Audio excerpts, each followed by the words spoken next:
اور ولا اور بغیر ہدا ہدایت کے، ولا اور بغیر کتاب منیر کتاب روشن کے، وَإِذَا اور جب قیلا کہا جاتا ہے لَهُمُ اتَّبِعُوا انہیں پیروی کرو، ما اس کی جو انزل اللہ نازل کیا اللہ نے، قالوا وہ کہتے بلکہ نتبعوا ہم پیروی کریں گے، ما اس کی جو وجدنا پایا ہم نے، علیہ اس پر، آباءنا اپنے آباء و اجداد کو، اولو کیا بھلا اگر کانا ہو، الشیطان شیطان، یدعوہم وہ بلاتا انہیں، الی عذاب السعیر طرف عذاب کے، السعیر بھڑکتی ہوئی آگ کے، ومن اور جو کوئی یسلم سپرد کرتے، وجہہ چہرہ اپنا، اللہ اللہ کی طرف، وہوا اور وہ محسن بھی ہو، فقد استمسکا تو یقیناً، استمسکا اس نے تھام لیا، بالعروۃ الوثقی کڑا مضبوط، وإلی اللہ اور طرف اللہ ہی کے ہے، عاقبۃ الامور انجام ہے سب کاموں کا، ومن اور جس نے کفرا کفر کیا، فلا بس نہیں، یحزن کا غمگین کرے آپ کو، کفر اس کا، الینا طرف ہمارے ہی، مرجعہم لوٹنا ہے ان کا، فننبئہم پھر ہم بتائیں گے انہیں، بما وہ جو عملو انہوں نے عمل کیے، ان اللہ بے شک اللہ، علیم خوب جاننے والا ہے، بذات الصدور سینوں والے بھید، نمتعہم ہم فائدہ دیں گے انہیں، قلیلا تھوڑا سا، ثم پھر نضطرہم ہم مجبور کریں گے انہیں، الی عذاب طرف عذاب کے، غلیظ سخت، ولا ان اور البتہ اگر، سألتہم پوچھیں آپ ان سے، من کس نے، خلق السماوات والارض پیدا کیا آسمان اور زمین کو، لیقولن اللہ البتہ ضرور وہ کہیں گے اللہ نے، الحمد للہ سب تعریفیں اللہ ہی کے لیے ہیں، بلکہ اکثرہم لا یعلمون اکثر ان کے، لا یعلمون وہ علم نہیں رکھتے، للہ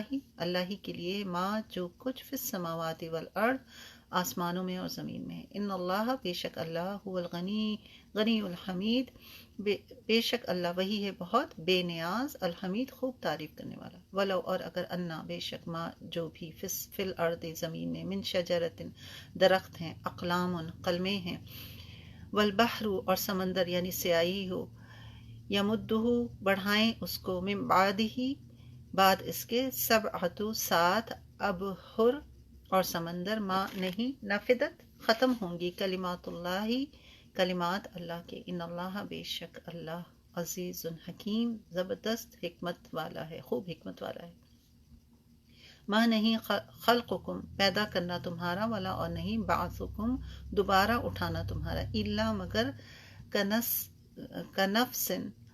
کنفسوں واحدہ ایک جان کی طرح، ان اللہ بے شک اللہ تعالیٰ، سمیع بصیر خوب سننے والا خوب دیکھنے والا ہے، علم کیا نہیں، ترا آپ نے دیکھا، ان اللہ بے شک اللہ، یولج اللیل والنہار وہ داخل کرتا ہے رات کو دن میں، ویولج النہار فی اللیل اور وہ داخل کرتا ہے دن کو رات میں، وسخر الشمس والقمر اور اس نے مسخر کر دیا سورج اور چاند کو، کلن ہر ایک، یجری چل رہا ہے، الی اجل مسمى ایک مقررہ وقت تک، وان اللہ اور بے شک اللہ، بما اس کے جو، تعملون تم عمل کرتے ہو، خبیر خوب باخبر ہے، ذالک یہ، بان اللہ بوجہ اس کے جو، باوجہ اس کے کہ اللہ، هو الحق وہی ہے حق، وانا اور بے شک ما جسے، یدعون وہ پکارتے ہیں، من دونہ اس کے سوا، الباطل باطل ہے، وان اللہ اور بے شک اللہ، ہوا وہی ہے، العلی الکبیر بلند تر بہت بڑا۔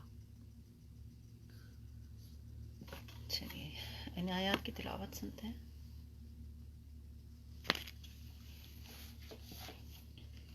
چلیے پہلے روٹ ورڈ ہی کر لیتے ہیں۔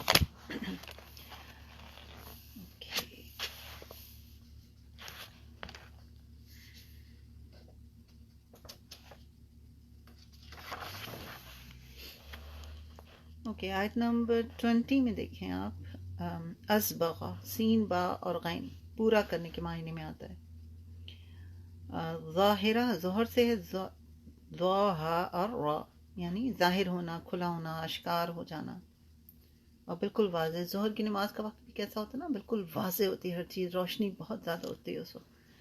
السعیر آیت 21 میں دیکھیے، سین عین را بھڑکتی ہوئی آگ کو کہتے ہیں، استمسکا 22 میں دیکھیے، میم سین کاف پکڑ لینا، تھام لینا.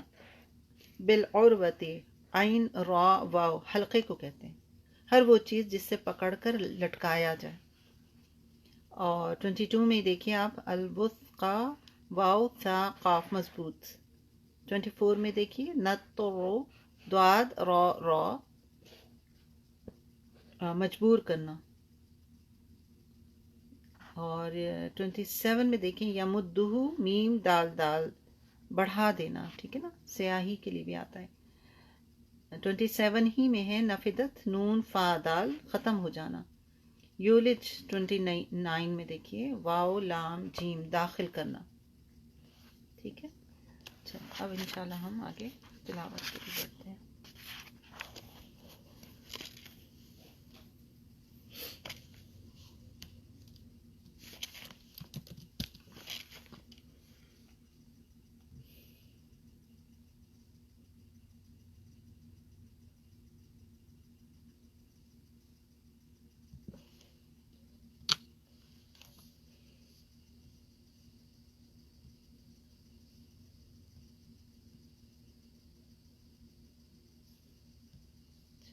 اعوذ باللہ من الشیطان الرجیم، بسم اللہ الرحمن الرحیم.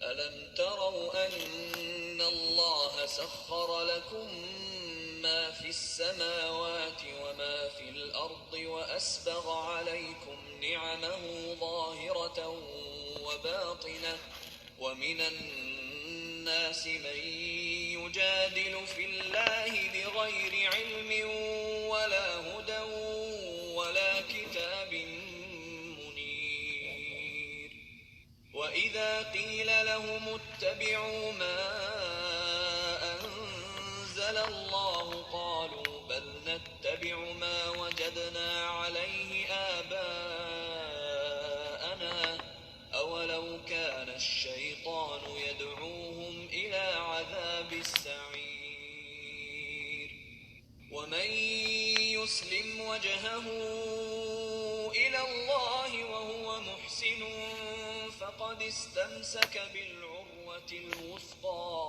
وإلى الله عاقبة الأمور ومن كفر فلا يحزنك كفره إلينا مرجعهم فننبئهم بما عملوا إن الله عليم بذات الصدور نمتعهم قليلا ثم نضطرهم إلى عذاب غليظ ولئن سألتهم من خلق السماوات والأرض ليقولن الله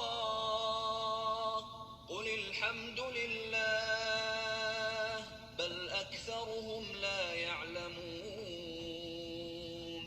لله ما في السماوات والأرض إن الله هو الغني الحميد ولو أن ما في الأرض من شجرة أقلام والبحر يمده من بعده 7 أبحر ما نفدت كلمات الله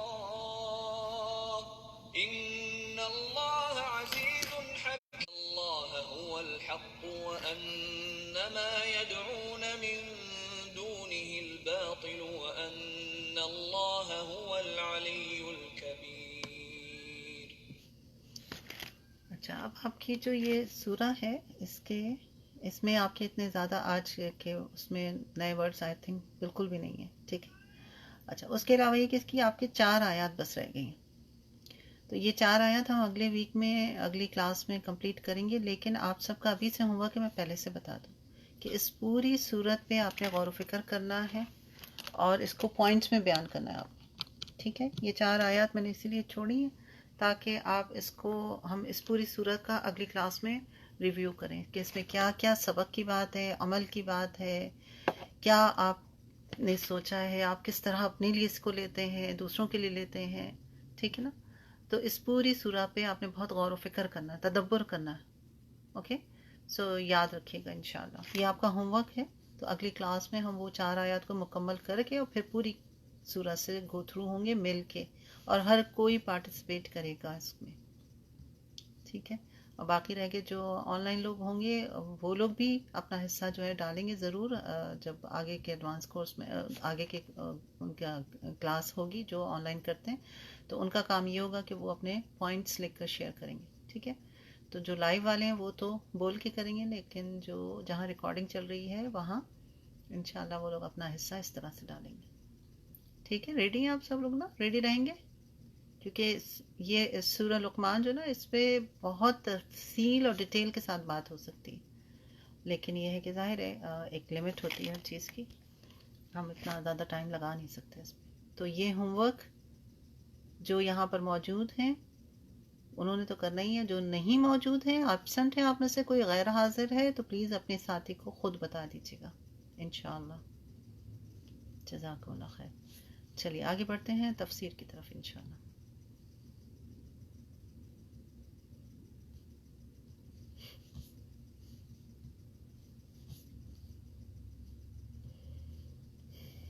ہمارا ریکارڈنگ کیا؟ سبحان اللہ، چلے کوئی بات نہیں۔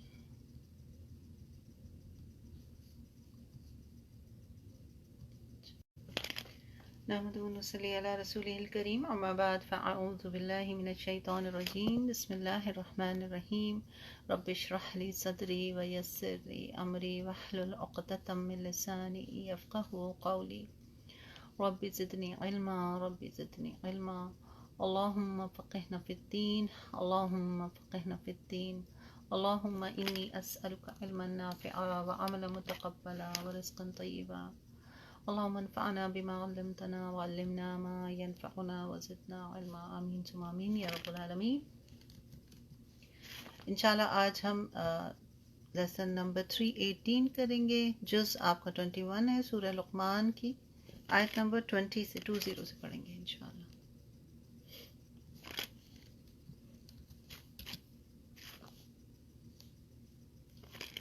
بسم اللہ الرحمن الرحیم۔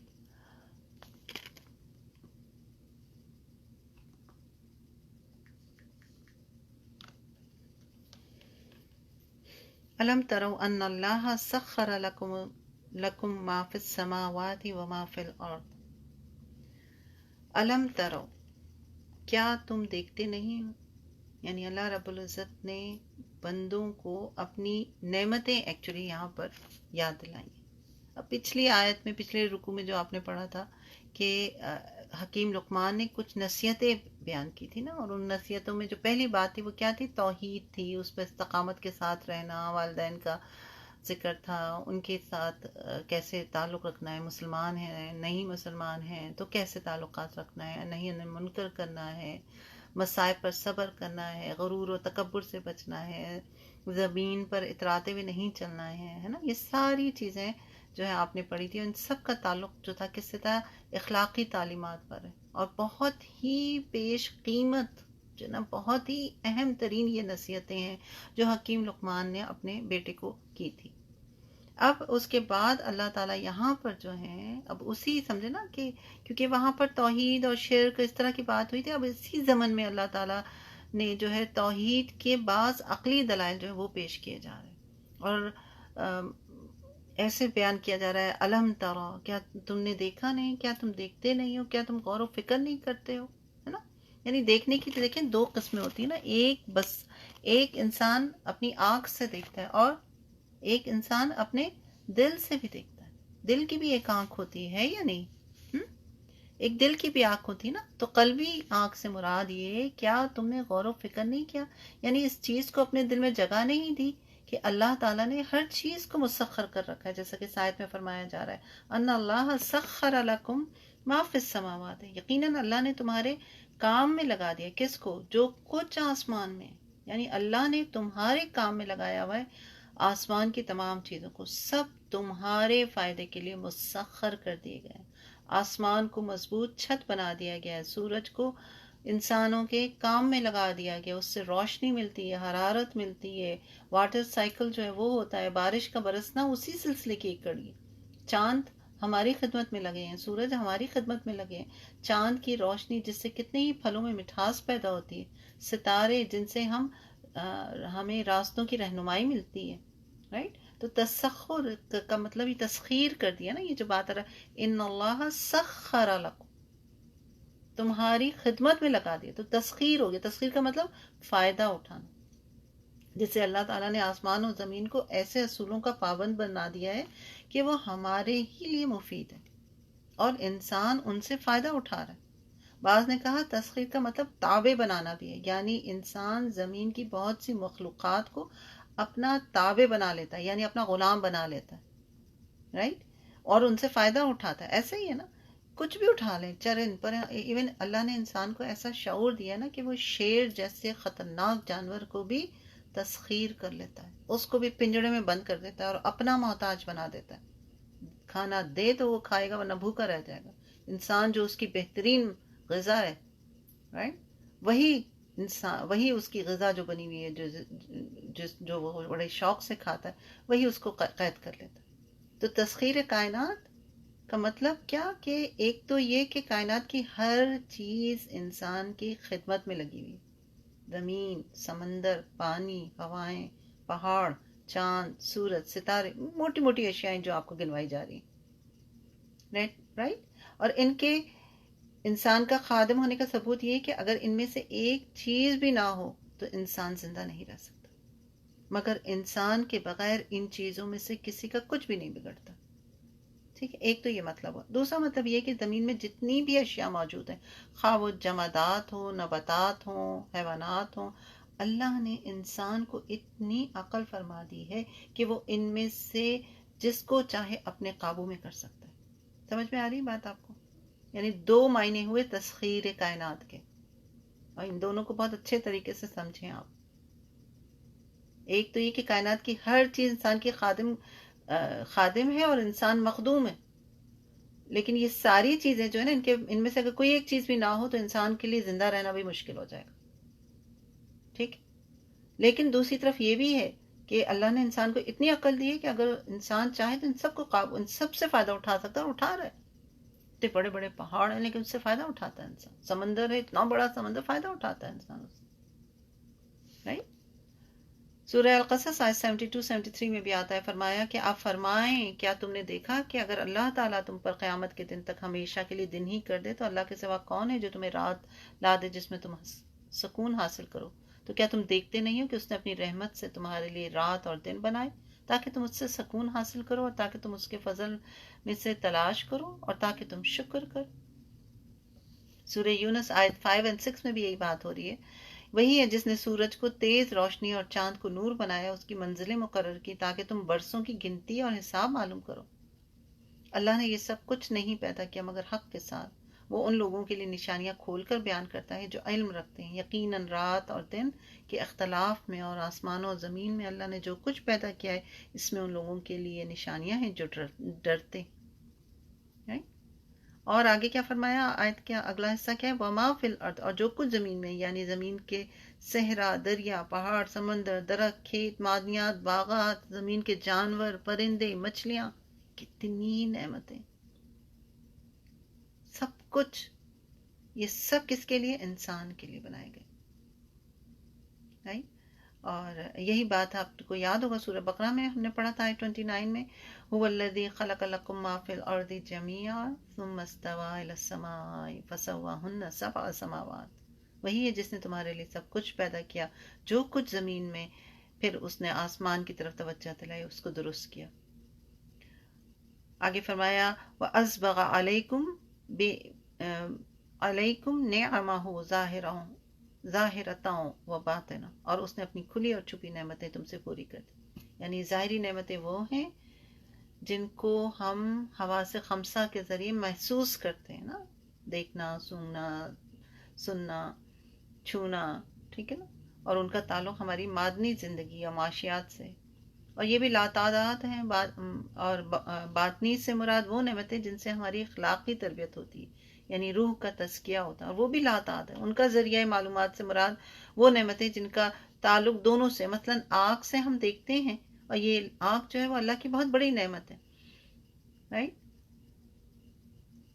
اور لیکن انسان کا جو محسوس کرنا احساسات ہیں وہ ایک الگ چیز جو آپ کو نظر نہیں آ رہے ہوتے، وہ الگ سے، انسان کے اندر بے شمار قوتیں جو ہیں وہ کام کر رہی ہیں، ہمیں نظر نہیں آ رہا. اگر یہ ٹھیک رہتی ہیں تو انسان ٹھیک رہتا ہے، تندرست رہتا ہے. اگر اندر گڑبڑ ہوتی ہے تو باہر بھی دکھتی ہے کہ نہیں؟ اگر اندر کچھ کمی بیشی ہو جاتی، کوئی چیز کم، شوگر کم ہو گئی، بڑھ گئی، تو باہر نظر آتا ہے، فوراً پتہ چل جاتا ہے، انسان بیمار پڑ جاتا ہے. اسی لیے کہتے ہیں کہ تندرستی ہزار نعمت ہے. اور اسی طرح بے شمار اللہ تعالیٰ نے ہمارے لیے چیزیں بنائے رکھی ہیں. سورہ النحل آیت 18 میں آتا ہے نا، وَإِن تَعُدُّوا نِعْمَتَ اللَّهِ لَا تُحْصُوهَا، اگر تم اللہ کی نعمتیں شمار کرنا چاہو تو انہیں شمار نہیں کر سکتے. بہت ہی زبردست یہ آیت. ایسے ہی نا، ہم کیا گن سکتے ہیں اللہ کی بنائی ہوئی نعمتوں کو؟ نہیں، پتہ ہی نہیں ہے کتنی چیزیں تو ہماری خدمت میں لگی ہوئی. ٹھیک ہے.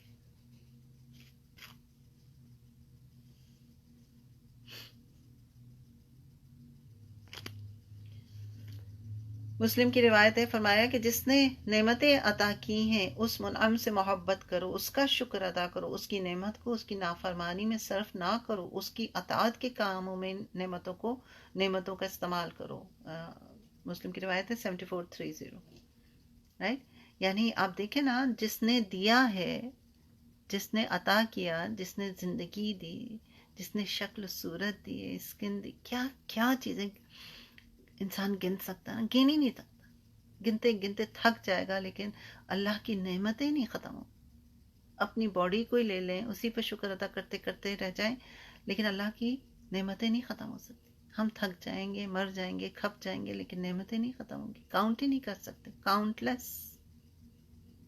کاؤنٹلیس ہیں. ہم ایک ایک لمحے کے لیے محتاج ہیں اپنے رب کے. اب دیکھیں، اللہ نے اتنا کچھ ہمارے لیے بنایا، اور ہمیں کیوں بنایا؟ ہمارے لیے کوئی خاص بات؟ اشرف المخلوق ہے. بھاری ذمہ داری ہے ہم پر. تمام مخلوقات میں بہترین مخلوق بنائے گئے. تمام مخلوقات کو اپنے استعمال میں کر سکتے ہیں، اور ساتھ اللہ نے لگایا ہوا تمام مخلوقات کو ہماری خدمت کے لیے.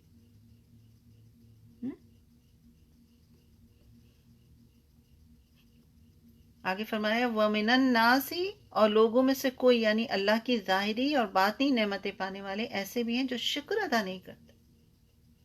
یعنی اللہ نے ہمارے لیے اتنا کچھ بنایا ہے، اور ہمارا مقصد کیا ہے؟ فن، انجوائمنٹ،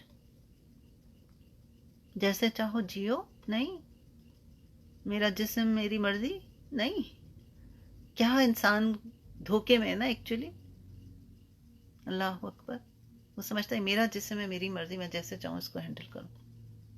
ایسا نہیں ہے. نہ یہ ہمارا جسم ہے، نہ ہماری مرضی ہے.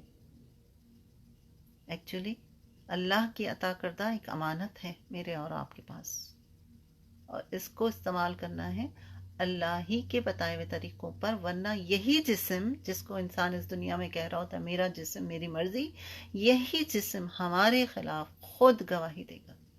تب کیا کرے گا انسان؟ کہاں جائیں گے؟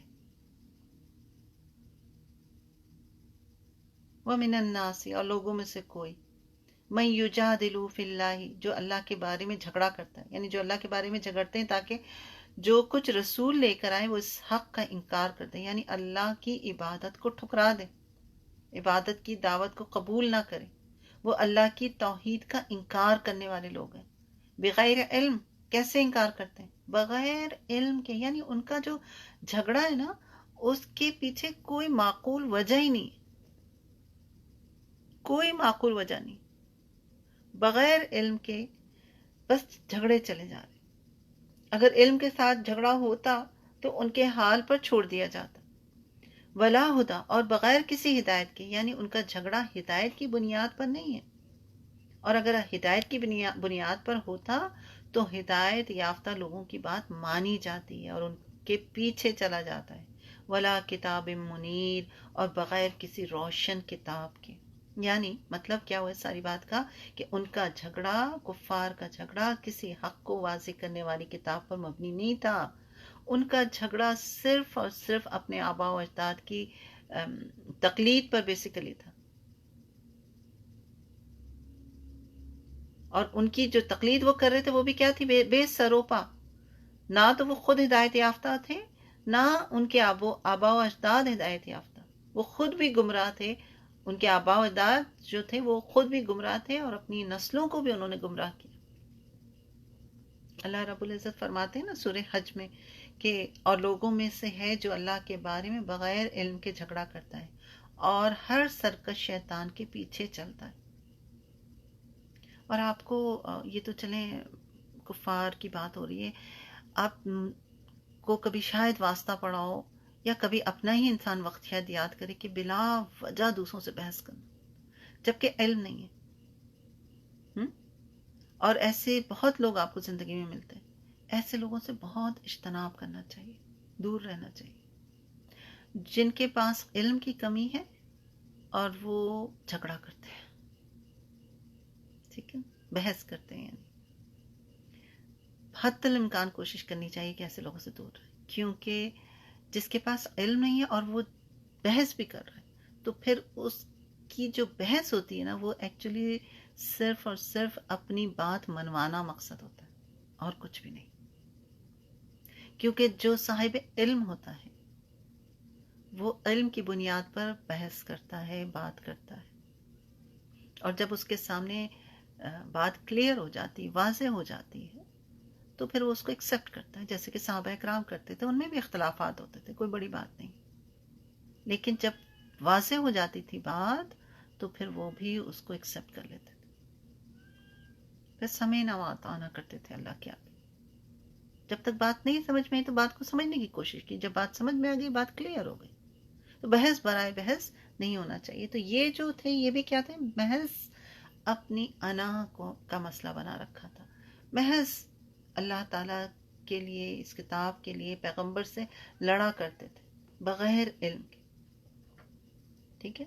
وَإِذَا قِيلَ لَهُمْ، اور جب ان سے کہا جاتا، کن سے؟ جو جھگڑنے والے تھے، اتبعوا ما انزل اللہ، اس کی پیروی کرو جو اللہ نے نازل کیا، یعنی جو کچھ اللہ نے رسولوں پر نازل فرمایا ہے اس کی اتباع کرو.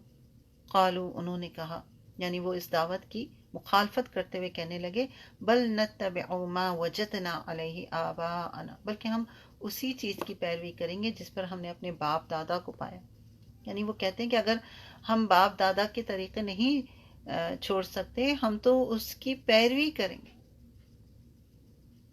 رائٹ. یہی بات جو ہے سورہ بقرہ آیت 170 میں بھی گزری ہے کہ اور جب ان سے کہا جاتا کہ اس کی پیروی کرو جو اللہ نے اتارا تو وہ کہتے ہیں کہ ہم تو اسی کی پیروی کریں گے جس پہ ہم نے اپنے باپ دادا کو پایا، اگرچہ ان کے باپ دادا تھوڑی سی عقل بھی نہ رکھتے ہوں اور نہ ہی وہ ہدایت یافتہ ہوں. سیدنا عبداللہ بن عباس رضی اللہ تعالیٰ عنہ سے مروی ہے کہ سیدنا نوح علیہ السلام کی قوم کے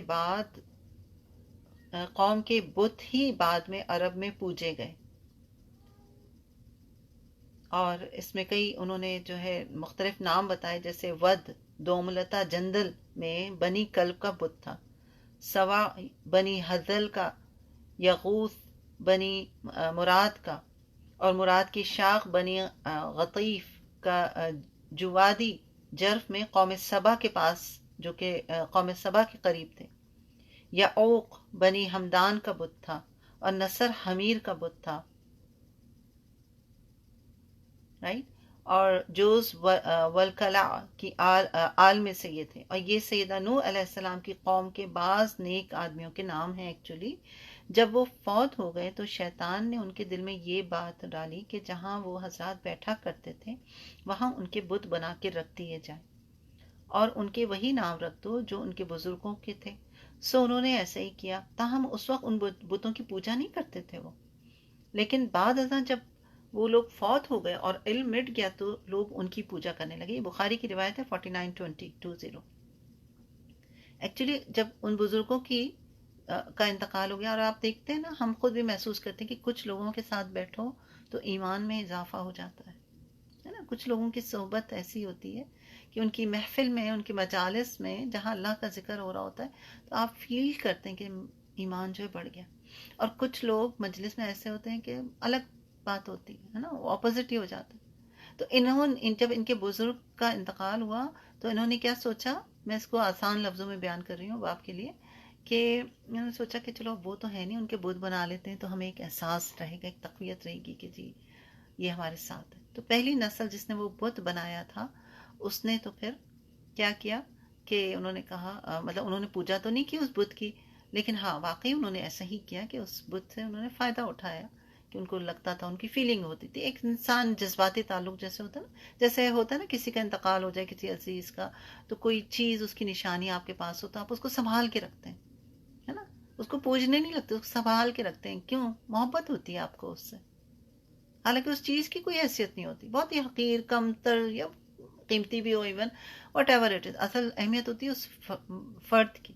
تو انہوں نے بھی ایسے کیا، لیکن اگلی جنریشن یا اس سے اگلی جنریشن نے کیا کیا کہ وہ معاملہ تو ختم ہو گیا اور بتوں کی پوجا کرنی شروع کر دی گئی، ہوتے ہوتے اس کی شکل ہی بگڑ گئی.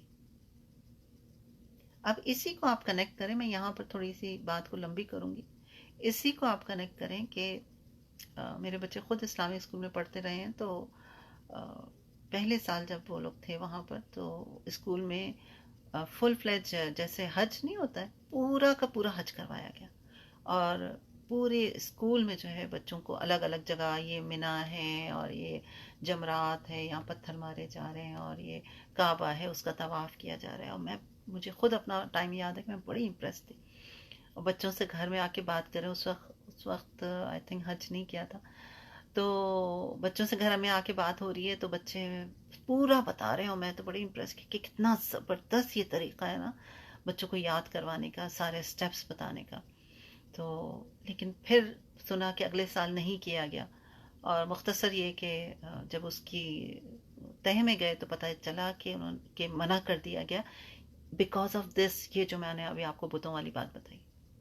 کل کو کیا ہوگا، ایک جنریشن تو واقعی اس سے لرن کرے گی، لیکن اگلی جنریشن کیا کرے گی؟ بلکہ ابھی سننے میں آتا ہے، آپ نے شاید سنا کہ کعبہ لوگ بنا کے یہیں طواف کرنے لگے، اپنی اپنی جگہ کعبہ بنا لیا، طواف ہو رہا ہے. استغفر اللہ.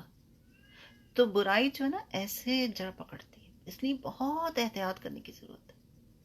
اور دیٹ واز رائٹ ڈیسیشن. بہت سارے پیرنٹس جو ہے وہ ناراض ہوئے، لیکن شاید ہو سکتا ہے بعد میں سمجھ میں آ گئی ہوگی بات انشاءاللہ. لیکن لانگ ٹرم میں سوچنے کی ضرورت ہوتی ہے انسان، ٹیمپریری فائدہ نہیں سوچتا آدمی. ٹھیک ہے. تو بہرحال تو لوگوں کا یہ رویہ کیا ہے، ذہنی غلامی ہو جاتی، وہ عقلی قید میں آ جاتے ہیں ایک طرح سے، اور وہ آگے کی سوچتے ہی نہیں، سمجھتے ہی نہیں. اور ان کا بھی یہی حال تھا کہ وہ اپنے باپ دادا کی تقلید کر رہے تھے، اندھے بنے ہوئے تھے، رائٹ. اور یہ شیطان کی، یعنی اگر باپ دادا کی تقلید ہو رہی ہے ایک ایسے کام پر جو شرک ہے، گویا کہ شیطان کی پیروی کی جا رہی ہے، رائٹ. اس لیے بہت غور و فکر کرنے کی ضرورت ہے جب بھی کوئی نیا کام شروع کریں تو اس کو اسی لیے کہا جاتا ہے کہ بہت غور و فکر کیا جائے، بہت نیک لوگوں سے پوچھا جائے، بڑوں سے پوچھا جائے، تاکہ کوئی غلطی نہ ہو سکے. کیونکہ اگر کسی نے کوئی غلط کام کر دیا اور اس کے بعد آگے وہ چلتا رہا نسل در نسل، تو ہو سکتا ہے وہ اگلے کے بھی وبال پہ آ جائے، اگرچہ اس کی نیت یہ نہ تھی، لیکن حکمت اور سمجھداری سے تو کام لینا چاہیے انسان کو نا، ضروری.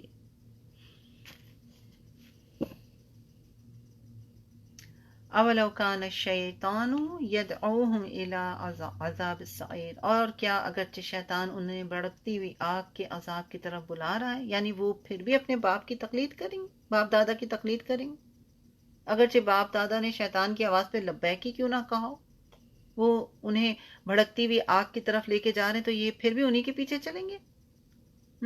یعنی ان کو جھنجھوڑا جا رہا ہے ایکچولی نا، کہ ان کے باپ داداؤں نے شیطان کی آواز پر لبیک کہا اور اس کے پیچھے چل پڑے، یوں وہ بھی انہیں شیطان کے چیلوں میں شامل ہو جائیں گے. تو اس سے توجہ دلائی جا رہی ہے اس طرح. اور اب فرمایا وَمَن يُسْلِمْ وَجْهَهُ إِلَى اللَّهِ، اور جو شخص اپنے آپ کو اللہ کے سپرد کر دے، سبحان اللہ. یعنی جو کوئی اپنا آپ اللہ کے سپرد کرتا ہے. اللہ کے سپرد کیسے کیا جاتا ہے؟ اس کی اطاعت کر کے، اس کی عبادت کر کے، اس کے لیے خالص ہو کے اپنے آپ کو اللہ کے سپرد کر دے انسان. یا اللہ میں اپنے آپ کو تیرے حوالے کرتی، جو تو کہے گا مجھے وہی کرنا. سمعنا وأطعنا. اللہ تعالیٰ ہمیں ایسے ہی بنا دے. وَهُوَ مُحْسِنٌ، اور وہ ہو بھی نیک، یعنی وہ اسلام میں محسن ہو، مطلب یہ کہ اس کا عمل شرعی ہو اور وہ اس میں رسول صلی اللہ علیہ وآلہ وسلم کی اتباع کرنے والا ہو. یا اس کا معنی یہ ہے کہ جو کوئی عبادت کے ذریعے سے اللہ کے سامنے سر تسلیم خم کرتا ہے اور اپنی عبادات کو احسان کے درجے تک لے جاتا ہے، یعنی وہ اللہ کی عبادت اس طرح کرتا ہے گویا کہ وہ اللہ کو دیکھ رہا ہو. اور اگر یہ کیفیت نہ پیدا ہو تو کیا ہونا چاہیے؟ اللہ اسے دیکھ رہا ہے. اور اس کا یہ معنی بھی ہو سکتا ہے کہ جو کوئی اللہ تعالیٰ کے حقوق قائم کر کے اس کے سامنے سر تسلیم خم کرتا ہے اور اللہ کے بندوں کے ساتھ حسن سلوک سے پیش آتا ہے اور ان کے حقوق ادا کرتا ہے، یہ معنی بھی ہو سکتے ہیں. یعنی زندگی کے ہر معاملے میں یہ سوچنا کہ مجھے اللہ کے بتائے ہوئے طریقے پہ چلنا ہے، تو وہ کیا ہے؟ وہ کامیاب شخص محسن. فقد استمسک بالعروۃ الوثقی، تو یقیناً وہ ایک مضبوط سہارا تھام چکا ہے، یعنی جس نے اللہ کا سہارا تھام لیا وہ نجات پا گیا. ایسے ہی ہے نا؟ اور اسے ہر بھلائی نصیب ہو گئی. یہ وہ لوگ ہوتے ہیں جو اللہ کے احکامات کی تکمیل کر کے اس کے دین کو پکڑ لیتے ہیں. مضبوط کڑا سے مراد کیا؟ دین کو پکڑ لینا.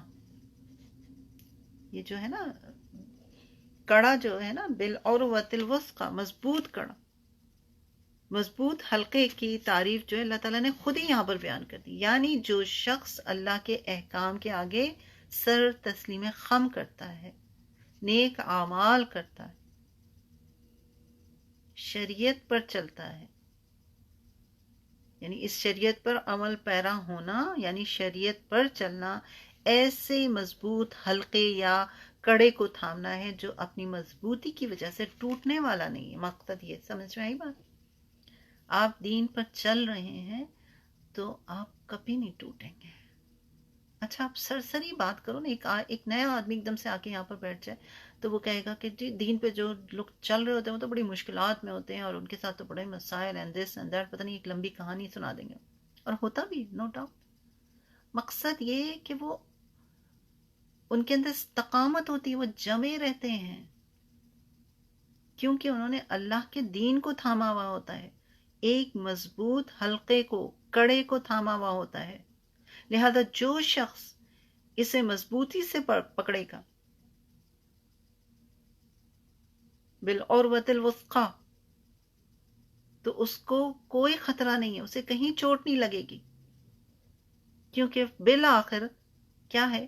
مومن کیا سوچتا ہے؟ اصل اگلی دنیا سوچتا ہے نا. یہاں کوئی تکلیف ہو، مشکل ہو، کچھ بھی ہو، فائنلی ختم ہی ہو جانا ہے انسان. بالآخر انسان نے اللہ ہی کے پاس پہنچنا ہے. جب تک وہ یہ حلقہ تھامے ہوئے ہے، یعنی دین پر چل رہا ہے، شیطان نہ اسے دھوکہ دے سکتا ہے، نہ گمراہ کر سکتا ہے، نہ ہی کسی دوسری راہ پر ڈال سکتا ہے. بہت ہی یہ جو ورڈ ہے نا بالعروۃ الوثقی، بہت ہی اہم ترین ورڈ ہے.